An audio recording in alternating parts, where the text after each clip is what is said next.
شریف صاحب کے خلاف حرزہ رسائی میں آپ کسی سے پیچھے نہیں رہے. آج یہ مکافات عمل ہے کہ آپ کو اپنے گھر کی بات جو ہے وہ عوام کے سامنے پیش کرنی ہوگی اور یہ بتانا ہوگا کہ وہ جائیدادیں کیوں چھپائی گئیں. ان کا منی ٹریل جو ہے آپ کو دینا ہوگا. اگر نواز شریف جیل جا سکتا ہے، شہباز شریف کو ایک ایسے مقدمے میں جس میں بلایا نہیں گیا گرفتار کر لیا جاتا ہے اور آج تک ایک پائی کرپشن ثابت نہیں کر سکے آپ شریف خاندان کے خلاف، اور ہیلی کاپٹر کیس کی بات ہوتی ہے تو آپ کے لوگ آ کر کہتے ہیں کہ یہ نیازی صاحب کی توہین ہے.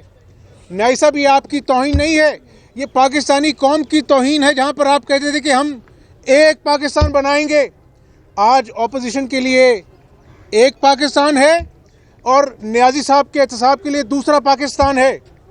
اور مجھے کہنے دیں، میں پاکستانی قوم کو گواہ بنا کر کہنا چاہتا ہوں کہ نیازی صاحب آپ کبھی 50 چور گرفتار کرنے کی بات کرتے ہیں، کبھی آپ 50 مرغوں کو گرفتار کرنے کی بات کرتے ہیں. بات وہ کرتا ہے جس کا اپنا دامن صاف ہو. آج میں بڑی ذمہ داری سے کہتا ہوں کہ عمران نیازی کا اپنا دامن داغدار ہے. کیا ہے؟ داغدار ہے. تو آپ کس منہ سے اپوزیشن کے خلاف روز چور اور ڈاکو کے نعرے لگاتے ہیں؟ آپ کو جواب دینا ہوگا. اور آج اس ایوان میں کانفلکٹ آف انٹرسٹ کی بات بھی کرنے لا آ رہا ہے.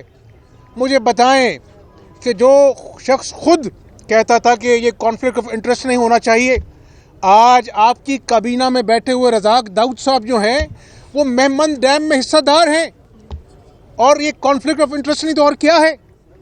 کوئی سام سونگ جاتا ہے جب آپ کی باری آتی ہے. اور ہم سیاست کرتے ہیں، سیاسی ورکر ہیں، سونے کا چمچہ لے کر منہ میں سیاست دان نہیں بنے. 10 سال مشرف کا ڈکٹیٹرشپ کا دور بھی دیکھا ہے. مجھے الہام نہیں ہوتا، مجھے خواب نہیں آتے، لیکن وہ وقت بڑی جلدی آنے والا ہے جب نیازی صاحب دوبارہ کنٹینر پر چڑھیں گے. ڈی چونک میں جو 126 دن لوگوں سے جھوٹ بولا تھا، جھوٹے وعدے کیے تھے، سخت باغ دکھائے تھے، اب پھر ڈی چونک میں کنٹینر پر چڑھ کر قوم سے معافی مانگیں گے کہ میں آپ سے جھوٹ بولتا تھا، میرے پاس کوئی معاشی ایجنڈا نہیں تھا، میں آپ سے جھوٹ بولتا تھا کہ میں خود مسٹر کلین ہوں.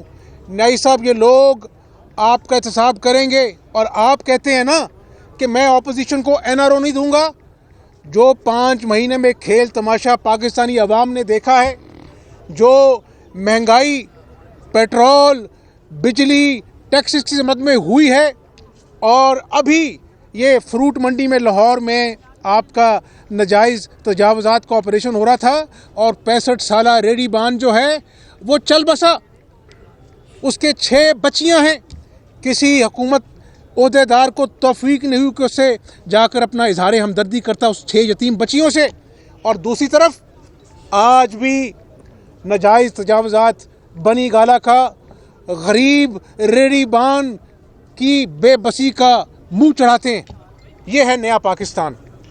میری گزارش یہ ہے کہ عمران نیازی صاحب، آپ نے 1400 ارب روپیہ اسٹیٹ بینک سے قرضہ لیا ہے اور آپ کہتے تھے کہ حکومت قرضہ لیتی ہے. تو گزارش صرف اتنی ہے کہ آپ کو ہیلی کاپٹر کیس کا جواب دینا ہوگا. پتہ نہیں عمران نیازی صاحب کی توہین ہے کہ نہیں ہے، لیکن جس ملک میں احتساب کا دورہ معیار ہو وہاں پر یہ پاکستانی قوم کی 22 کروڑ لوگوں کی ضرور توہین ہے کہ وزیر اعظم جو ہے وہ چھپ جائے اور اس کو سام سونگ جائے جب اسے پوچھا جائے کہ آپ نے اپنا بنی گالا سے آپ نے اور خیبر پختونخوا کے سرکاری ہیلی کاپٹر سے آپ نے سیر سپاٹے کیے. کوئی جواب دینے والا نہیں ہے، لیکن پاکستانی قوم اس بات کا جواب آپ سے لے کے رہے گی. اور آج دیکھیں، میں نے اس دن آپ سے فچ کی بات کی تھی، انہوں نے کہا کہ معاشی حالات دیگر گوں ہے. اب یہ موڈیز نے کہا ہے کہ آج پاکستان کے پاس قرضے کی قسط کی ادائیگی سے کم ذخائر ہیں، اور ہمارے وزیر خزانہ صاحب کہتے ہیں کہ ابھی تک جتنی بھی مہنگائی ہوئی ہے وہ امیروں کے لیے ہوئی ہے۔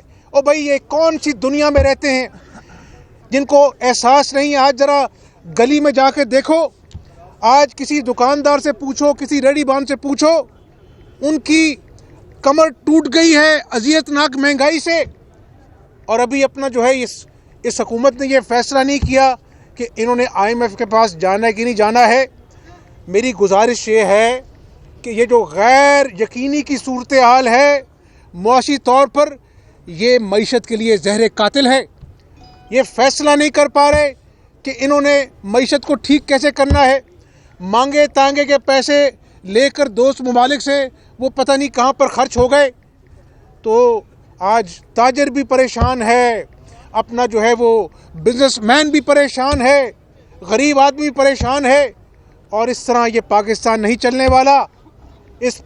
اگر تو آپ نے اپنی سمت درست کرنی ہے، اپنا قبلہ درست کرنا ہے، تو اپوزیشن جو ہے پاکستان کی خاطر آپ کا ساتھ دینے کے لیے تیار ہے، لیکن آپ کے جو لچھن ہیں، آپ کی جو بد اخلاقی ہے، مجھے یہ کہنا پڑتا ہے کہ نہ اہلیت ہے، نہ قابلیت ہے، اور نہ عملیت ہے۔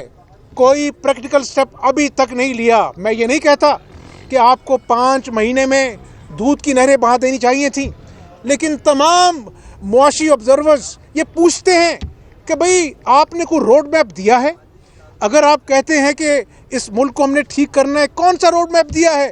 اس پنجاب میں ابھی تک معاملات جو ہیں وہ جوں کے توں ہیں، نہ لوکل باڈیز کو فنڈز مل رہے ہیں، اور ایک پروجیکٹ انہوں نے شروع نہیں کیا۔ اس دن سپریم کورٹ کو کہنا پڑا کہ یہ اورنج لائن جو ہے یہ لاہور والوں کے لیے تحفہ ہے، اور پھر ان کو اپنا جو ہے نا وہ ہوش آئی جو کہتے تھے کہ یہ سفید ہاتھی ہے۔ اگر چین نے قرضہ دیا ہے آپ سے، جو بنا بنایا منصوبہ اس کو آپ مکمل نہیں کر پاتے، تو سپریم کورٹ ٹھیک کہتا ہے کہ یہ لوگ جو ہیں ان میں اہلیت نام کی کوئی چیز نہیں ہے، اور یہ نہ کھیل کا میدان ہے، نہ یہ کرکٹ کی پچ ہے، نہ یہ گیند اور بلے کا کھیل ہے۔ نیازی صاحب ہوش کے ناخن لیں، اور بڑھ کے مارنے سے اور اپوزیشن کو دھمکیاں دینے سے پاکستان کی 22 کروڑ لوگوں کا ملک نہیں چلتا۔ آپ کو عملی طور پر لوگوں کو ثابت کرنا ہوگا کہ آپ کچھ کر سکتے ہیں، ورنہ پھر یہ قوم آپ کا محاسبہ کرے گی۔ میاں صاحب منی بجٹ آ رہا ہے، ویسے ہی بہت مہنگائی ہے، کیا کہیں گے آپ؟ جو فیصلہ ہے اس حوالے سے آپ کیا کہتے ہیں؟ میرا خیال ہے یہ فیصلہ جو ہے بڑا اہمیت کا حامل ہے۔ میں نے اس کی اپنا جو ہے وہ ڈیٹیل اپنا ابھی نہیں، لیکن سپریم کورٹ کا فیصلہ ہے، اور آنے والے جو فیصلے ہوں گے یہ پریزیڈنٹ جو ہے وہ اس کے لیے یارڈ اسٹک کا کام کرے گا۔ تو انشاءاللہ تعالی گزارش یہ ہے کہ ہمارا دامن آج بھی صاف ہے، آج بھی اپنا جو ہے وہ شریف خاندان کے خلاف، نواز شریف کے خلاف، شہباز شریف کے خلاف کوئی کرپشن نہیں ثابت ہو سکی۔ 5 مہینے انہوں نے نعرے لگائے، اور نہ ہوگی خدا کے فضل و کرم سے۔ تو ہمارا دامن صاف ہے، انتقام کی بو آتی ہے عمران نیازی صاحب کے ہر اقدام سے۔ مجھے ECL پہ ڈال دیا گیا، حالانکہ مجھے پتہ بھی نہیں تھا کہ مجھے ECL پہ ڈالنا ہے کہ نہیں ڈالنا ہے، اور کوئی بات نہیں، میں 10 سال میں ECL پر رہا ہوں مشرف دور میں۔ صرف یہ بتائیے گا کہ ابھی آج ترقیاتی فنڈ جاری کیے گئے ہیں صرف PTI کے MPs کو، اور یہ کہا گیا ہے کہ جو PMLN کے MPs ہیں ان کو ہم فنڈ جاری نہیں کریں گے کیٹاگوریکلی۔ دیکھیں اب اس پہ آپ بات سنیں، یہی PTI ہمیں تانے دیتی تھی کہ یہ MPs کو فنڈ دیتے ہیں، ہم MPs کو فنڈ نہیں دیں گے، ہم لوکل باڈیز کو فنڈ دیں گے، اور پھر سکیمز کے اپنا جو ہے ان کو ہم فنڈنگ کریں گے۔ آج پھر ایک بہت بڑا یو ٹرن ہے، تو یہ یو ٹرن کی سینچری کرے گی PTI تحریک انصاف، لیکن انشاءاللہ تعالی عوام سب کچھ دیکھ رہے ہیں، اور ابھی منی بجٹ آنے والا ہے، ایک اور مہنگائی کا ڈرون پاکستانی عوام پر گرنے والا ہے۔ تو میں دعا کرتا ہوں اس پاکستان کی کہ معیشت کے ساتھ یہ جو کھلواڑ کر رہے ہیں، روز آ کے نئی طوطا مینا کی کہانی سنا دیتے ہیں ان کے وزراء معاشی حوالے سے، یہ مذاق ہے. اپوزیشن لیڈر پنجاب اسمبلی حمزہ شہباز میڈیا سے گفتگو کر رہے ہیں. ان کا کہنا ہے کہ اگر نواز شریف جیل جا سکتا ہے تو وزیر اعظم کا احتساب کیوں نہیں ہو سکتا. آج اپوزیشن کے لیے ایک پاکستان ہے اور حکومت کے لیے دوسرا پاکستان ہے.